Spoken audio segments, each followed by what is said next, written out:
If you have read the novel, seen the movie Jaws, I don't know about you, but I was terrified.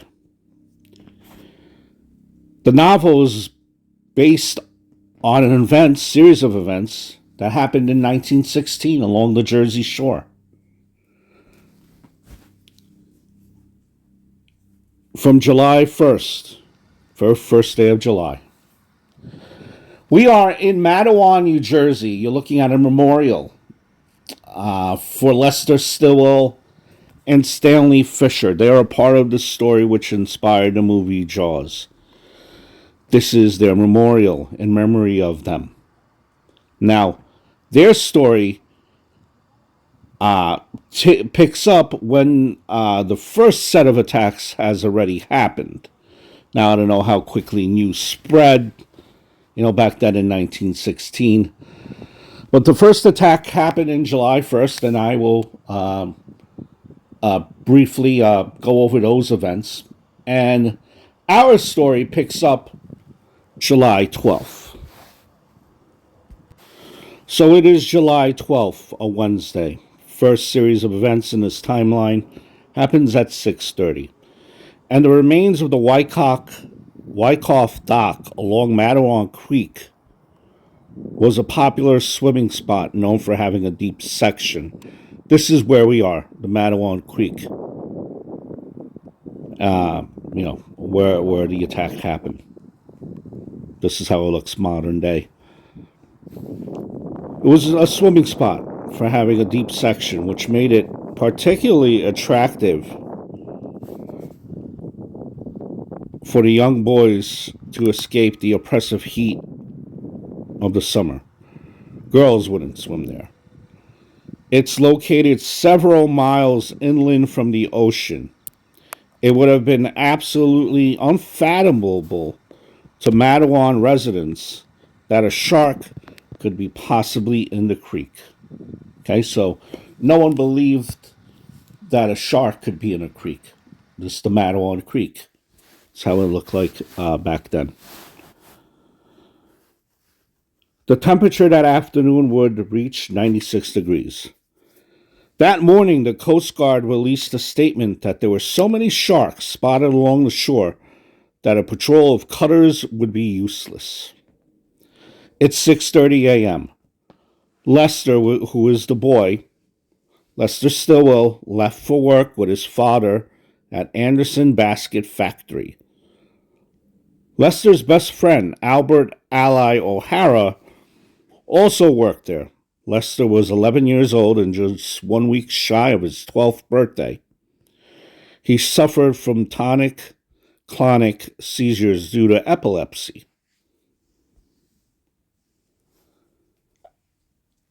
Later that afternoon at around 1:30, Captain Thomas Cottrell, a retired sea captain, was walking from fishing, and while crossing the trolley drawbridge over the Matawan Creek, he saw a dark gray shaped, approximately 8 feet inch length, going west up the creek with the incoming tide.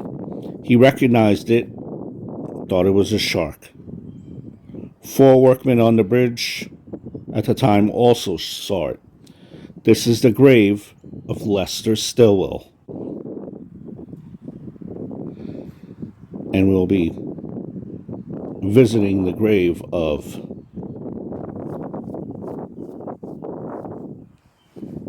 Mr. Fisher, Stanley Fisher, as we continue this story.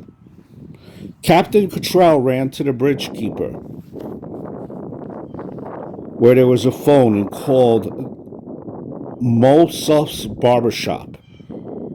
John Molsoff is a town barber and chief of police, to warn about the shark.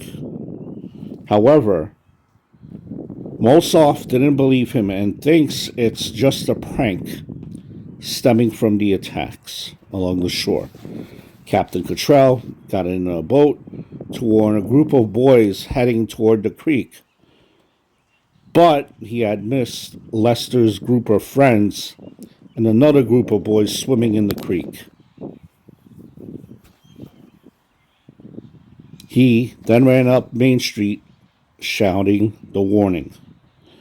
Around the same time, a motorboat of teen boys also they saw the shark near the drawbridge. The boys in the boat were 18-year-olds Harold Connor, Ralph Gall, and John Tassani. At around 1:45 that same day, Lester's father lets him leave work early to go swimming in the creek with friends. At around 1:50, Captain Cottrell runs through town, including past Stanley Fisher's shop and other businesses, shouting warnings about the shark. Still, no one had believed him. It is now, according to the timeline, 1:55. The boat of teens warned Lester's group of friends about the shark. Apparently, they thought it was a joke. There is a picture of Lester Stillwell and Stanley Fisher. Remember Lester Stillwell, who had just gone swimming, 11 years old.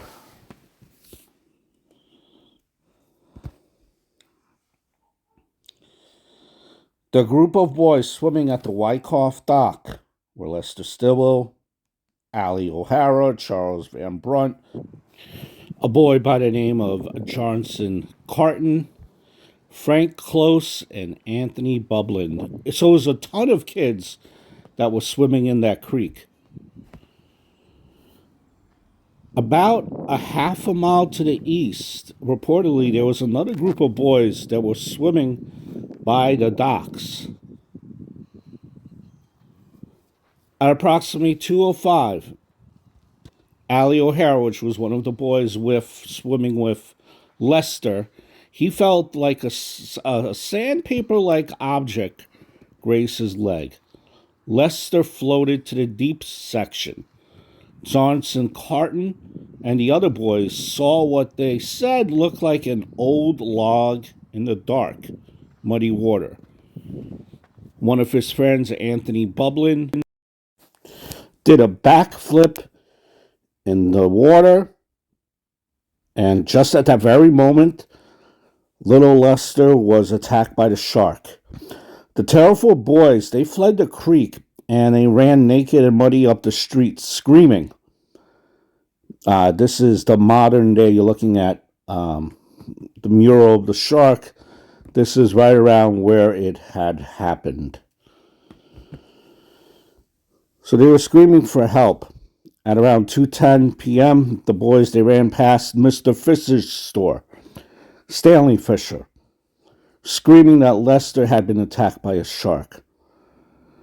Now, Mr. Fisher perhaps maybe thought that he was drowning as a result of a seizure. This is a small town back then.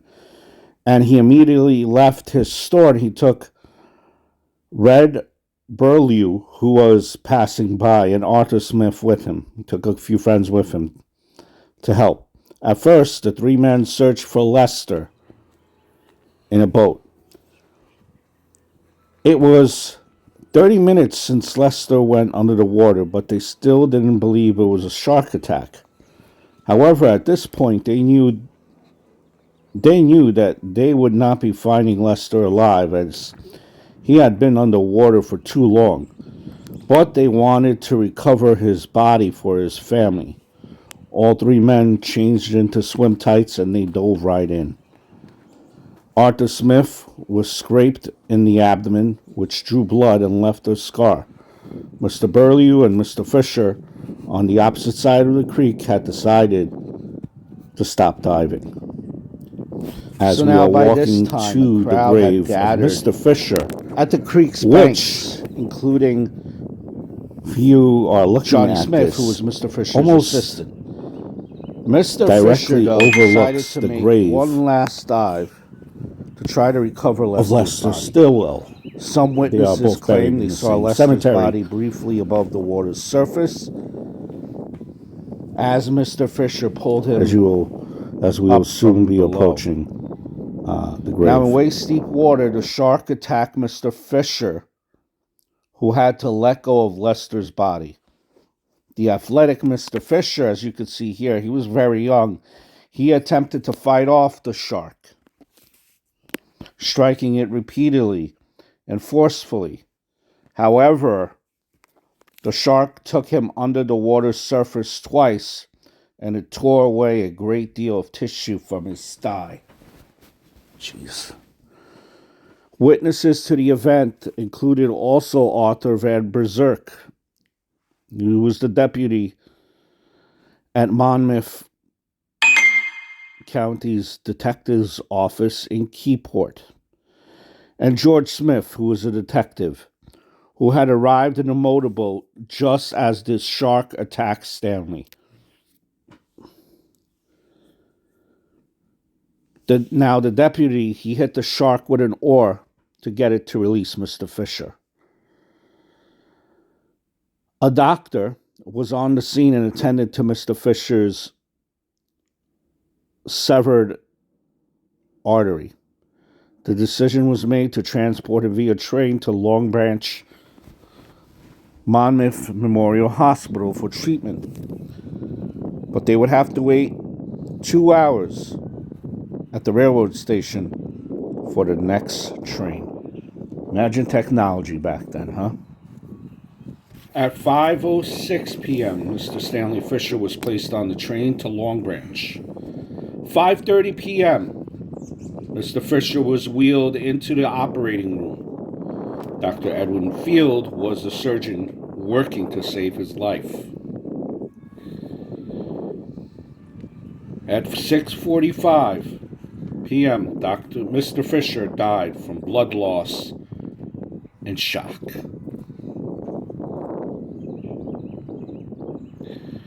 Here we are at the grave of Mr. Stanley Fisher. He's also buried in the same cemetery, the Rosewood Cemetery, as Lester Stillwell. Mr. Fisher is on a hill. Lester Stillwell is almost directly right below him, as you've seen earlier, overlooking the lake. Matawan, this whole community was outraged. The following day,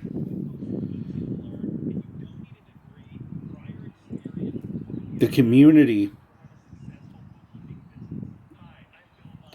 they did underwater blasting with dynamite in the creek in an attempt to kill that shark.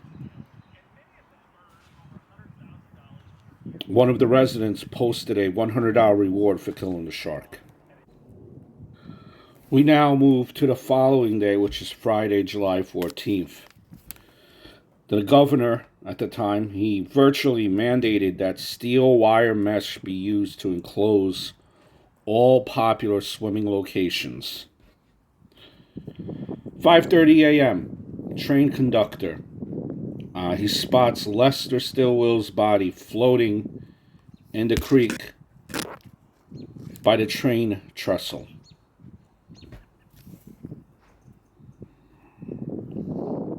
Lester has now been confirmed that he has passed away.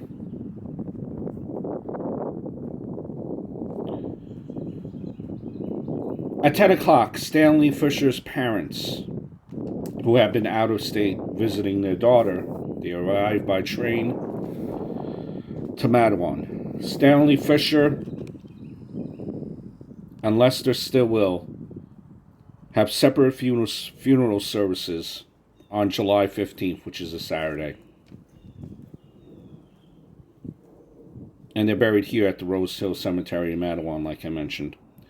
Now, the Fisher family used money from a life insurance policy, $7,500, that Mr. Fisher had recently received in exchange for work for a client, to purchase a stained glass window for the front of the Methodist Church.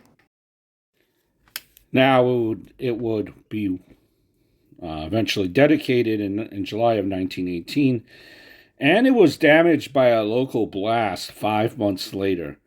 In the 1970s, the church was demolished, and the window was auctioned off to the highest bidder, to a private collector. The current whereabouts are unknown. I think to myself, would we, and it's not a question that needs to be answered out loud. Would we have enough in us to do what Stanley did for a complete stranger? Would we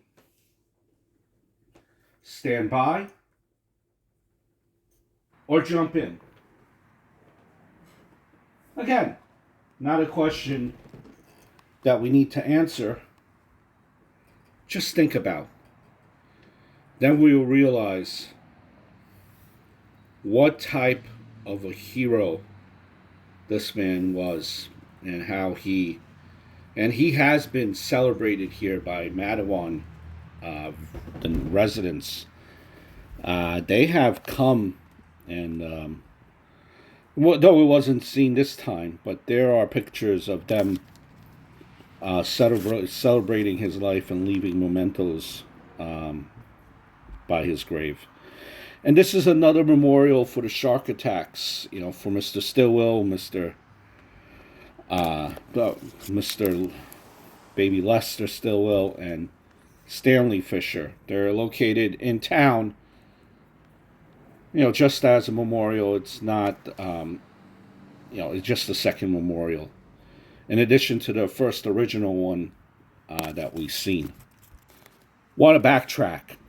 Something else that happened on the day that Lester and Stanley were attacked that I didn't mention. So we know that the boys, they ran out of the lake. They ran screaming for help at around a little bit after 2. Around 2:35 that same day, there was another group of children that were swimming in a creek about half a mile to the east of the dock of where the original group was. Joseph Dunn, he was a 12-year-old from New York City. He was visiting his aunt in Cliffwood Beach with his brother Michael, who was 14 years old. Now, Joseph and Michael joined their friend Jerry and the 2 other friends in the creek by the New Jersey clay docks. Now, the boys heard yelling and the word shark, and they quickly tried to make their way out of the creek. Now, Joseph was the farthest away from the dock ladder and last to reach it. He felt his lower leg being bitten and he was pulled under. Michael and Jerry tried to pull him out, but it quickly became like a tug of war between them and the shark. One of the supervisors there on the brickyard heard the screams, ran over and pulled Joseph free. Jacob Lefferts, who was fishing nearby, jumped in the water to help. The captain, Captain Cottrell, we heard of him earlier, arrived in a motorboat, and he took Joseph and Michael to the Wyckoff dock, which was where the original boys were, as he knew that there were doctors there attending to Mr. Fisher at the time. The boy was driven to St. Peter's Hospital in New Brunswick once he met the doctor at the dock for further treatment. He was released from St. Joseph Hospital on Friday, 3 days